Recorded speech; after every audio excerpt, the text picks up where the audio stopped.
Sobat B, welcome back to Broker Podcast, tempatnya kamu cari informasi seputar pekerjaan. Hai, gimana nih kabar kalian semua? Pokoknya dimanapun kalian berada, semoga sehat dan bahagia selalu ya Sobat B. Mungkin bagi yang lagi kerja, lagi kuliah, atau yang lagi rebahan, pokoknya hari ini harus bahagia dan semangat terus.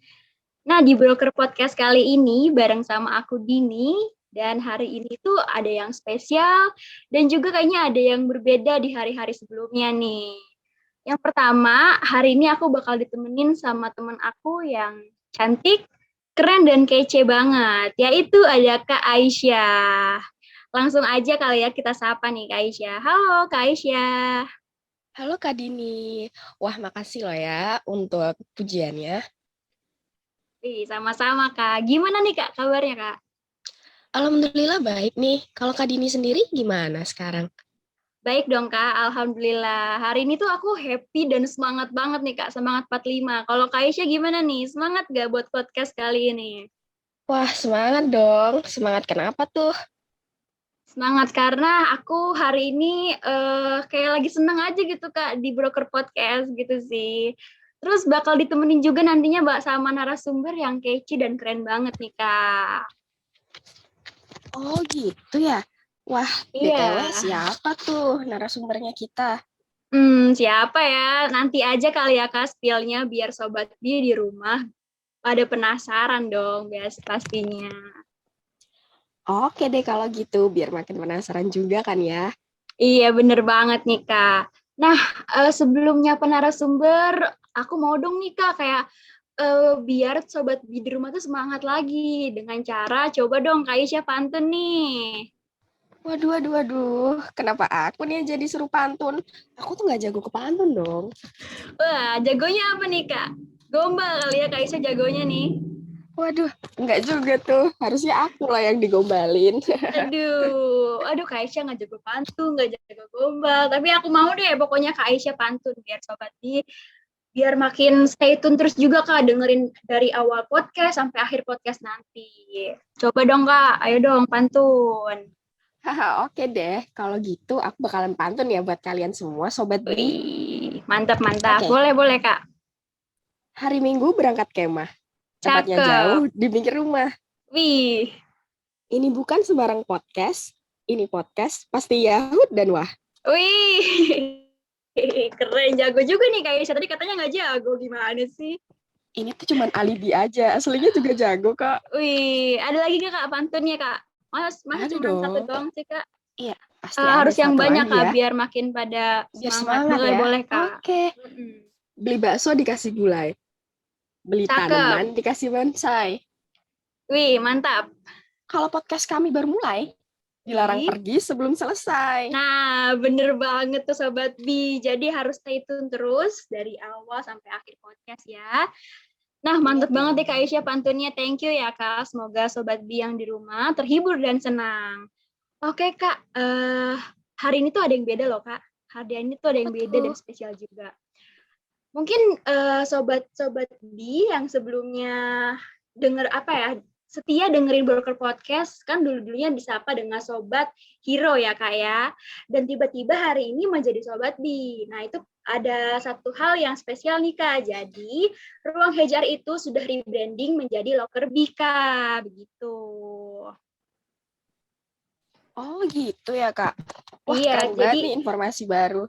Jadi ganti sapa juga Kak, yang awalnya Sobat Hero, tapi sekarang jadi Sobat B. Tapi mau ruang HR ataupun sekarang Locker B tetap ya Kak ya. Nomor satu itu Locker B ya pastinya. Locker B yang dulunya namanya itu ruang HR gitu. Oke deh, Kak. Keren banget ya sekarang. Udah berubah nama jadi Locker B. Ya, Pasti betul bakalan banget. jadi yang trending nomor 1. Pasti dong Kak. Nah Kak, sebelum kita sapa narasumber yang keren dan kece ini, Kak Haisa udah tahu belum hari ini kita mau ngebahas apa? Apa tuh, Kak? Apa ya? Oke, jadi pada episode 23 kali ini kita akan membahas tentang why rebranding is important dengan subtopik kesalahan yang sering dilakukan pada rebranding. Nah, jadi tuh intinya pada episode 23 Kita akan mengupas hal-hal yang bisa menjadi penyebab gagal rebranding bersama narasumber yang keren dan kece banget nih. Boleh dong Kak Aisyah yang spill narasumbernya nih Kak? Oke Sobat Bi, kali ini kita bakal ngebahas nih tentang rebranding ini bersama jeng jeng jeng jeng Kak Sultan Faisal Awira Pasha yang merupakan founder dan kreatif director dari Taraka Kreatif. Oke, langsung aja ya kita sapa kali nih Kak Sultannya nih ya. Halo Kak Sultan, apa kabar nih Kak? Halo, selamat pagi. Pagi. Apa kabar Kak? Alhamdulillah sehat selalu, bahagia. Yang penting Alhamdulillah. happy di sini itu. Ya, semangat ya Kak ya hari ini. Semangat, pasti semangat. Oke, gimana Kak lagi sibuk-sibuk apa nih Kak? Sekarang ini baru kelar wisuda, alhamdulillah. Terus sekarang mulai nyiapin lagi buat fokus di Taraka. Wih, selamat ya Kak atas Selamat wisudanya. Thank Kak. you. Oke nih, sebelum kita ngebahas lebih lanjut, mungkin aku bakal ngejelasin sedikit pengertian dari rebranding nih Sobat Bi. Jadi rebranding itu yang aku tahu nih merupakan strategi pemasaran yang dimana mengganti nama identitas perusahaan menjadi baru, terus istilahnya baru, simbolnya baru, dan desain ataupun konsepnya juga baru. Dengan bertujuan untuk mengembangkan identitas baru ini yang dibedakan dalam benak konsumen atau pesaing dan yang lainnya. Nah, tetapi kadang itu dalam melakukan rebranding ini terjadi banyak kesalahan loh Sobat Bi. Terus mungkin boleh kali ya langsung aja nih kita bahas bersama Kak Sultan di sini ya. Oke nih Kak Sultan, ngomongin soal rebranding, menurut Kak Sultan itu apa sih Kak rebranding? Boleh nih dijelasin dengan bahasa milenial yang mudah dipahami sama entrepreneur-entrepreneur muda nih Kak. Halo Kak Sultan. Halo, udah dengar belum? Udah Kak. Oke, jadi mungkin aku jelasin sedikit ya, karena tadi udah di-spill juga sebenarnya. Benar kata tadi, jadi rebranding itu sebenarnya branding ulang, karena kan rebranding. Cuman banyak miskonsepsi juga di masyarakat, rebranding itu rata-rata cuman kayak ganti logo, ganti nama bahkan, atau ganti tampilan aja, tanpa merubah identitas atau core dari brand itu sendiri. Soalnya kalau misalnya cuma ganti desain atau tampilan, itu jatuhnya bukan rebranding, tapi redesign. Jadi perbedaan dari redesign dan rebranding itu sebenarnya lebih ke identitas yang termasuk visi, semangat, budaya organisasi, dan hampir secara keseluruhan termasuk nilai-nilai dari brand itu sendiri ke masyarakat. Jadi merubahnya jatuhnya ke persepsi. Oh, mungkin kayak ada perbedaan gitu ya, Kak, rebranding dengan redesign gitu ya. Iya, beda banget sebenarnya. Iya. Berarti kalau misalkan Kak Sultan nih, mungkin pernah dengar kali ya, atau tahu tentang merek-merek gede kayak yang aku tahu nih Kak, kayak Gojek. Itu kan dulu juga ganti logo, Zara, ataupun kayak Toyota juga pernah ganti logo. Nah, kalau menurut Kak Sultan itu kira-kira gimana Kak? Dengan adanya pergantian logo itu, apa ya, kayak misalkan kenapa sih Kak bisa mengganti logo gitu? Kalau kayak dari Gojek, Zara, Toyota tadi, misalkan kayak contohnya Gojek deh Kak, kayak startup kan gitu ya. Kenapa sih harus melakukan suatu rebranding gitu Kak?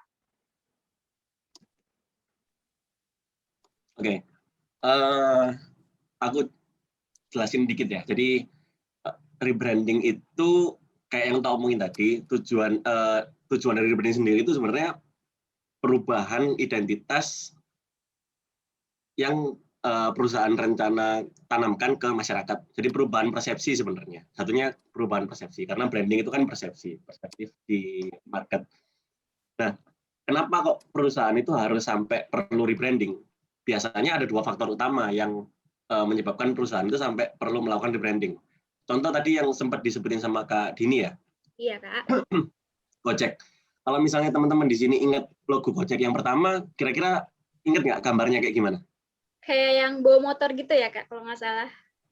Iya, logo ojek online, ojek biasa naik motor warnanya hijau, gitu kan? Iya betul Kak. Nah, jadi Gojek pakai logo itu, dia membrandingkan diri dengan logo itu dan tampilan seperti itu karena dia adalah startup yang ingin dikenal sebagai startup ojek online di Indonesia awalnya. Cukup sampai situ. awalnya dia hanya ojek online. Cuman semakin ke sini, waktu itu kalau misalnya ingat udah ada GoFood tiba-tiba, terus ada GoMassage, ada GoLive, GoShop, dan lain sebagainya. Muncul banyak GoGo yang lain. Akhirnya Gojek mikir, kayaknya kita udah bukan aplikasi ojek online deh sekarang. Kayaknya visi kita bukan hanya menjadi aplikasi penyambung transportasi di Indonesia, tapi kita aplikasi yang bisa membantu banyak hal di masyarakat dalam aspek apapun. Satunya, Gojek waktu itu juga jelasin waktu dia merubah logonya menjadi yang bundar sekarang, sebelum Goto ya, jadi yang bundar itu.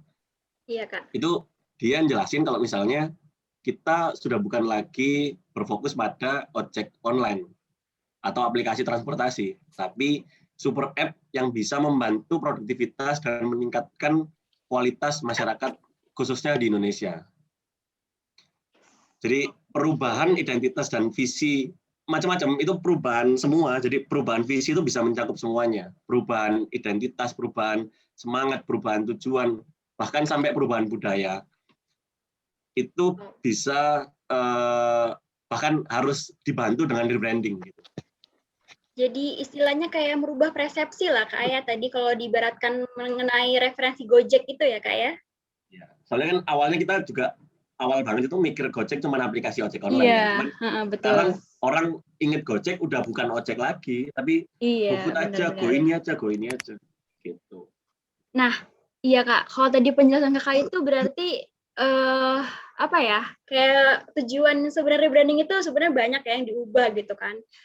Terus mungkin yang aku tahu nih Kak, kan rebranding itu sulit ya. Padahal juga yang aku lihat juga nih, gak sedikit brand itu yang mengalami kegagalan saat melakukan rebranding. Nah, menurut Kak Sultan sendiri gimana tuh Kak? Banyak gitu kan brand-brand itu yang mengalami kegagalan biasanya gitu Kak saat melakukan sesuatu. Kenapa kok sampai harus rebranding ya? Padahal keluar biaya besar, padahal repot, Iya, padahal ini, padahal itu ya. Sulit lah Kak kalau misalkan kayak dilihat gitu ya. Oke. Tadi belum sempat tak jelasin, jadi ada dua faktor utama yang menyebabkan perusahaan perlu melakukan rebranding. Biasanya pertama faktor internal, di mana perusahaan punya struktur organisasi yang berbeda, atau kepemimpinan atau kepemilikan yang berbeda. Kalau misalnya skala kecil di lingkungan kita sendiri, mungkin kita lihat rebranding yang paling rutin dilakukan itu di kabinet BEM. Setiap perubahan pemimpin dan kabinet di bawahnya, itu biasanya udah rubah logo, rubah visi, rubah semangat, rubah tagline, rubah macam-macam. Ya kan? Iya, betul Kak. Betul-betul. Jadi perubahan struktur organisasi, perubahan kepemimpinan, perubahan semangat, itu biasanya perlu ada rebranding. Karena kalau nggak dirubah sama sekali, orang bakal ngerasa, oh ini yang kemarin, aku harus ya kayak kemarin aja, ngapain aku berubah gitu. Contoh kasus yang paling aku senang banget, kagum banget, itu sama kasusnya TVRI, waktu Helmi Ayah dilantik jadi direktur utama. Jadi TVRI kalau misalnya tahu logonya yang sekarang, yang simple banget, terus RI-nya ada lingkarannya, ngerti nggak? Iya ya Kak. Itu benar-benar melambangkan, kalau misalnya teman-teman di sini kurang tahu, jadi ada lingkaran di bagian RI, itu ada maknanya juga.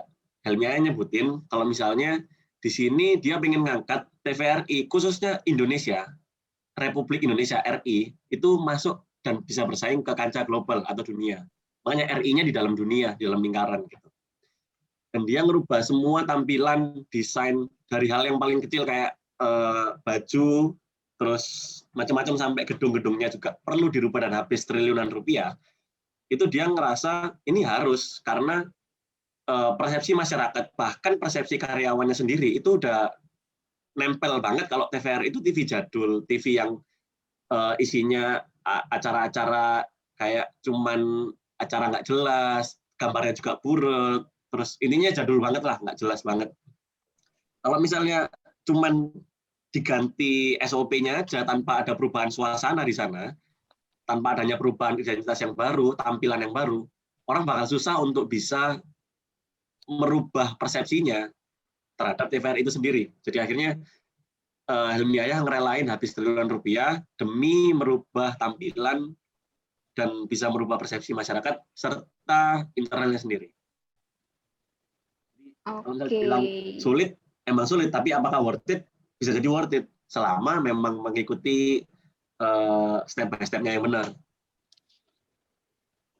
Jadi memang melakukan suatu rebranding itu emang nggak gampang ya Kak, tapi di balik rebranding itu ada makna yang sangat luar biasa ya Kak sebenarnya dari perusahaan itu sendiri ya.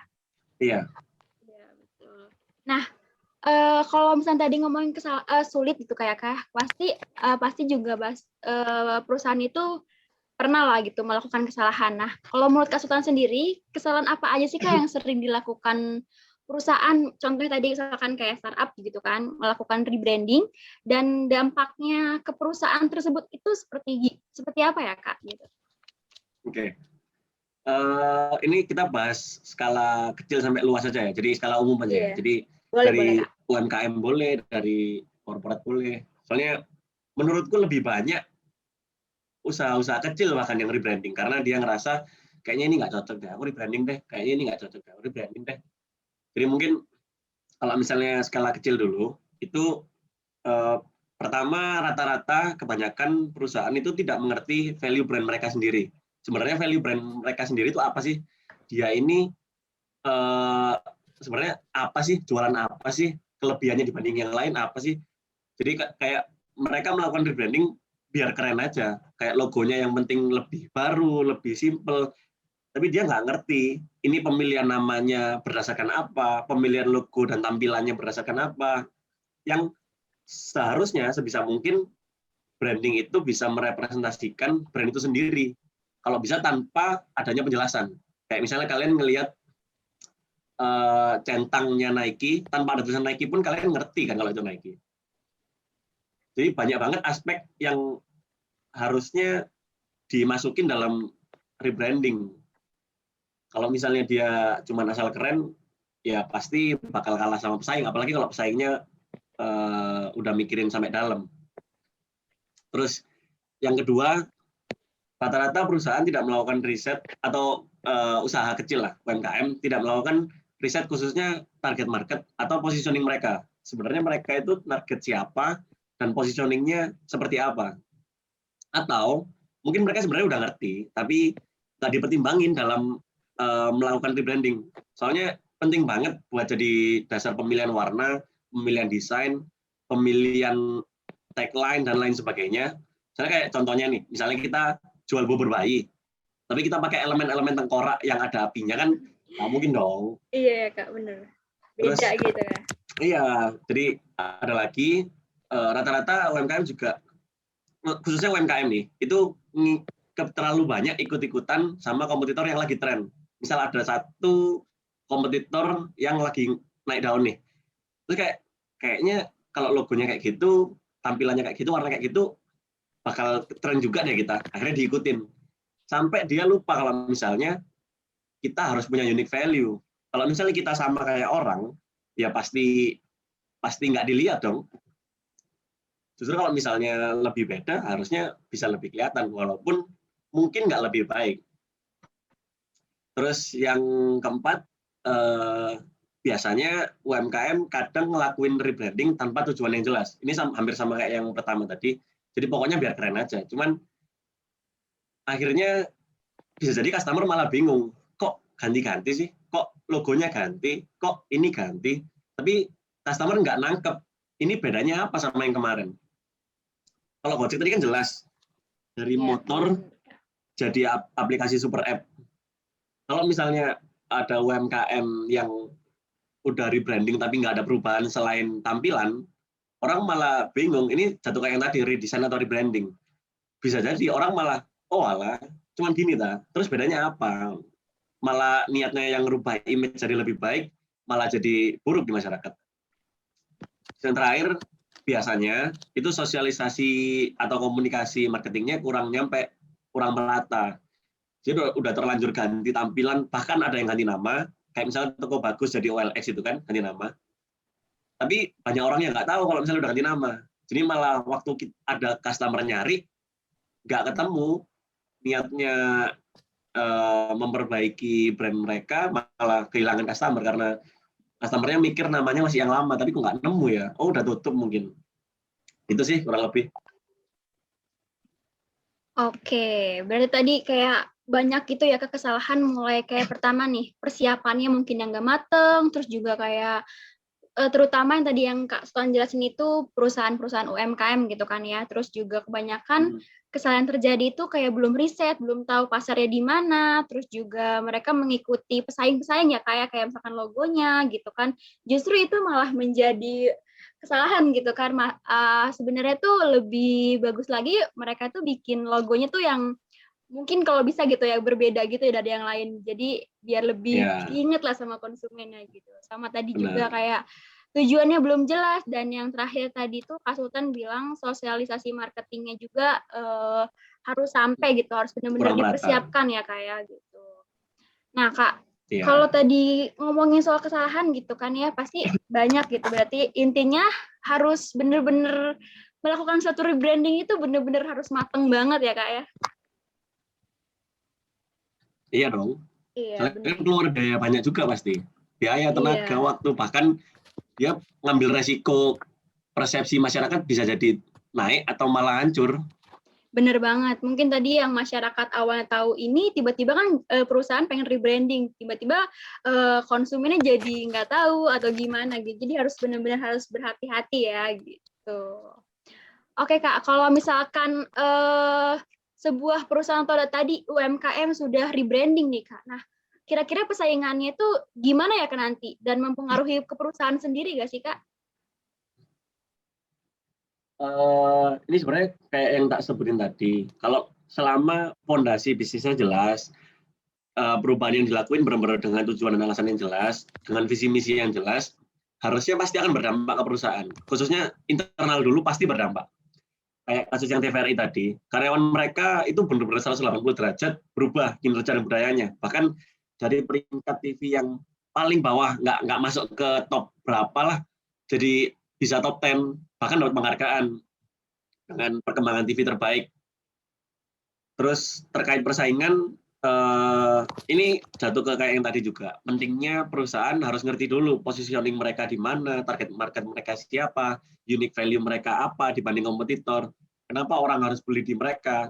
Jadi branding dan marketing itu bisa dibilang sebenarnya pengemas dan pelumas sebuah brand atau produk bisa masuk ke benak konsumen.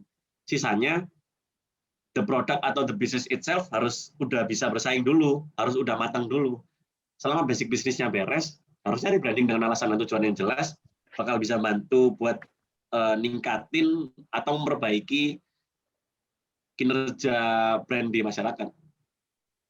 Oke, jadi tadi kalau ngomongin soal mempengaruhi juga bakal ada kayak kedepannya ya rebranding ini kadang membuat suatu perusahaan lebih baik gitu kan ya Kak, dan justru malah Tapi kadang lebih juga buruk.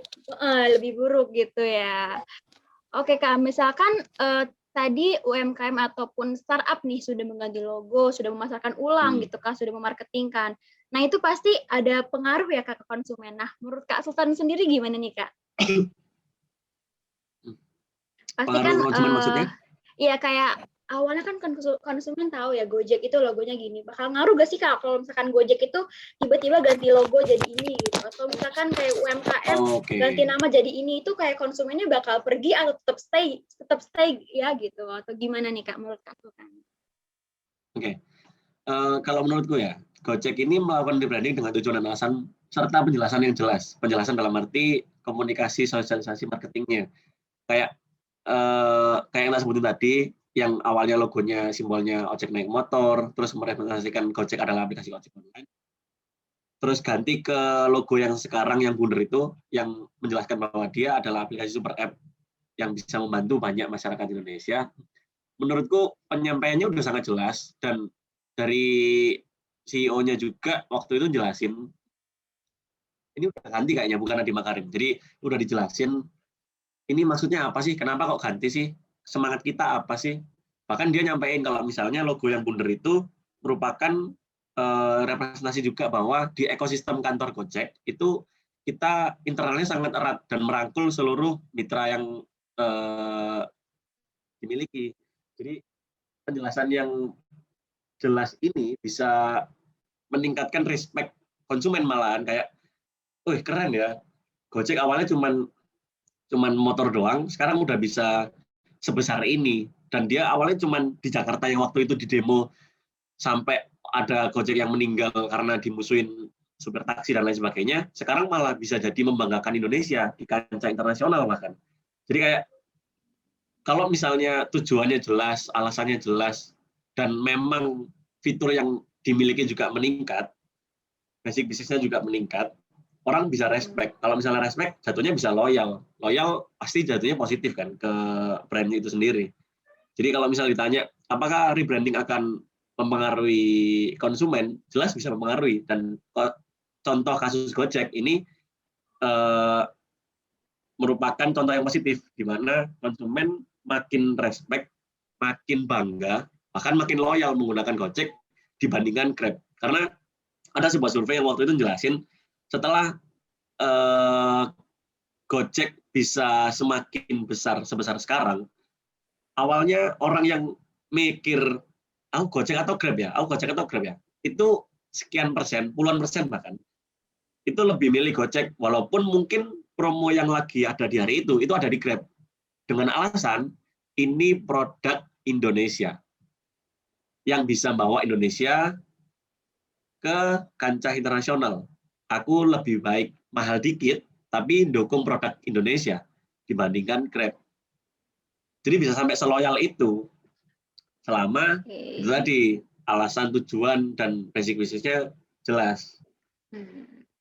Oke, berarti emang bener-bener ngaruh banget ya kayak Gojek ini ke konsumennya gitu. Justru malah memberikan dampak yang sangat positif ya Kak ya. Ya. Oke, tapi sebelum emang melakukan sebuah tadi kayak rebranding, emang harus benar tadi kata Kak Sultan, tujuannya harus jelas, semuanya benar-benar harus jelas ya Kak, biar rebranding ini berhasil dan juga memberikan dampak yang lebih luar biasa positifnya gitu ya Kak ya. Benar.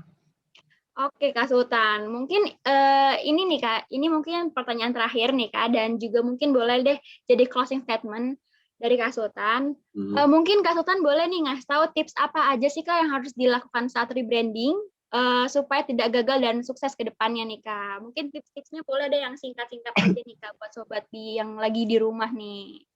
Oke, kalau tips yang pertama jelas menghindari kesalahan-kesalahan yang tadi udah kita bahas. Terus pertama, start with why. Dalam melakukan hal apapun sebenarnya, bukan cuma rebranding. Dalam personal kita sehari-hari pun start with why. Kenapa kita ngelakuin ini? Kenapa kita harus seperti ini? Kenapa? Jadi mulai dengan riset dan juga ada namanya brand audit. Brand audit ini nanti mungkin bisa dibahas lebih lanjut atau mungkin bisa dicari di rumah sama teman-teman sendiri. Jadi intinya kalau misalnya mau rebranding itu diaudit dulu, di riset dulu. Kenapa kita harus rebranding? Apa yang salah kemarin? Gimana kondisi brand kita di persepsi masyarakat saat ini? Gimana persepsi brand kita di masyarakat kemarin? Dan kalau misalnya rebranding, apa yang harus dirubah? Rencananya apa yang mau ditanamkan ke persepsi masyarakat nanti? Jadi harus jelas semua kita kenapa melakukan rebranding dan bagaimana kita melakukan rebranding, apa yang mau dirubah saat rebranding, dan lain sebagainya. Kedua, matengin lagi core bisnisnya dulu, visi misi, value dari brand itu sendiri, model bisnisnya, dan lain sebagainya. Karena percuma branding dan marketing yang sempurna, tapi bisnisnya hancur. Let's say, aku lupa, ada contoh kasus yang marketingnya itu udah bagus banget, orang sampai udah ngejar-ngejar banget, udah nyari, ternyata produknya nggak siap, produknya nggak bisa memenuhi demand yang udah dibuat oleh marketingnya. Akhirnya market banyak yang kecewa, terus kayak, oh alah, kemarin gembar-gembar ternyata kayak gini. Jadi cuman datang sekali, wave-nya besar, tapi habis itu udah hilang, pelan-pelan kayak ombak hilang, itu udah gede, terus hilang, udah. Jadi basic bisnisnya, core bisnisnya dibenerin dulu, dimatengin dulu. Terus ketiga, kalau misalnya udah siap, rebranding udah dipikirin kenapa, rencana apa yang dirubah, core bisnisnya udah mateng, pikirin strategi marketingnya, strategi komunikasinya, gimana caranya masyarakat, khususnya target market yang diincar oleh brand itu sendiri, ngerti kalau misalnya kita rebranding dan paham apa bedanya, kenapa kita rebranding, apa yang lebih, apa yang baru dari kita. Karena bisa jadi kayak tadi kasusnya Gojek, consumer bisa jadi lebih respect, lebih kagum dan jatuhnya lebih loyal. Kalau loyal ini bisa kemana-mana, bahkan bisa belain brand kita tanpa kita minta tolong ke mereka. Kayak let's say BTS, ada orang yang nyinggung BTS dikit itu udah army macam wis. Temenku ada yang ini banget soalnya. Jadi cuman guyon dikit dia sampai sensitif marah-marah. Oke, aku mundur, sorry, aku nggak guyon. Tapi kalau misalnya udah loyal, udah dapet keloyalan customer, itu udah harta karun brand sendiri lah.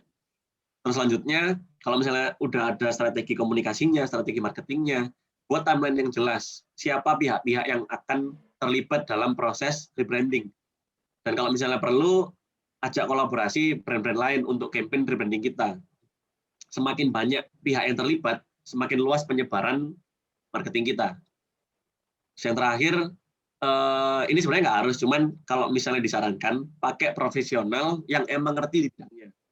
Atau at least belajar benar-benar terkait aspek yang krusial, kayak misalnya desain, marketing, dan lain sebagainya. Karena branding is a long-term game. It's an investment, an asset. Kalau misalnya emang sebuah brand punya tujuan jangka panjang, kalau misalnya sebuah brand ingin memiliki bisnis yang jangka panjang, udah punya rencana jangka panjang, dan jelas, branding bakal sangat membantu kalau misalnya dilakuin dengan benar. Emang kadang, dan hampir semua agensi, branding pasti kena biaya yang mahal. Kenapa? Karena itu tadi, ini untuk jangka panjang. Bisa sampai 10 bahkan puluhan tahun yang akan datang. Logo Apple berubah terakhir tahun berapa coba? Sampai sekarang mungkin cuma ganti warna, ganti ngilap. Sisanya tetap Apple yang keroak itu. Dan orang udah nangkep banget. Dan branding nggak cuma logo. Branding bisa jadi sebuah elemen. Kayak kalau misalnya kalian ngelihat headset atau earpod warna putih dibandingin yang warna hitam, yang Apple yang mana?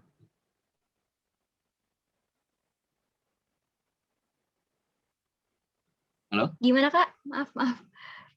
Kalau misalnya ngelihat headset yang putih sama yang hitam, ada dua orang pakai headset putih sama hitam, kalian disuruh nebak, yang pakai Apple yang mana? Yang putih pastinya Kak.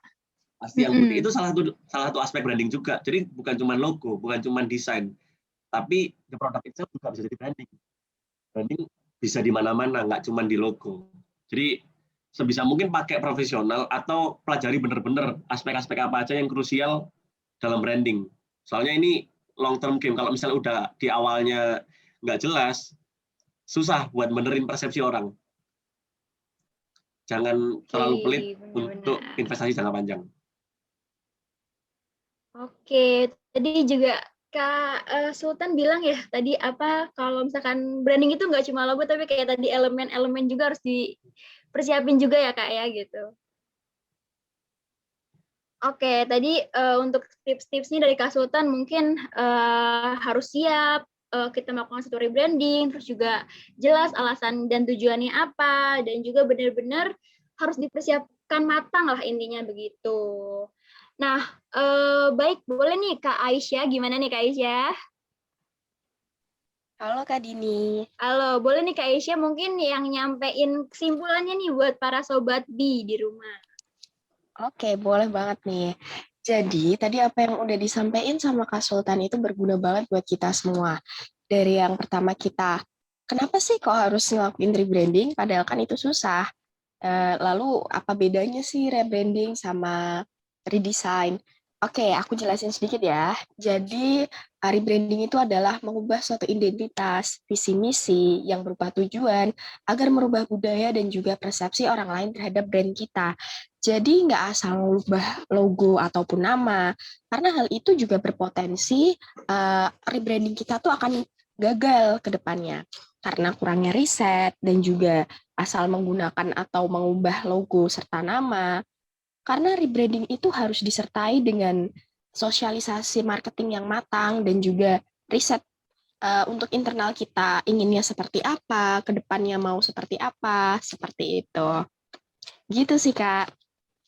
Oke, terima kasih Kak Aisyah. Nah, jadi itu Sobat B kesimpulannya. Semoga tadi apa yang disampaikan oleh Kak Sultan bisa juga menjadi nambah informasi ini buat para sobat bi.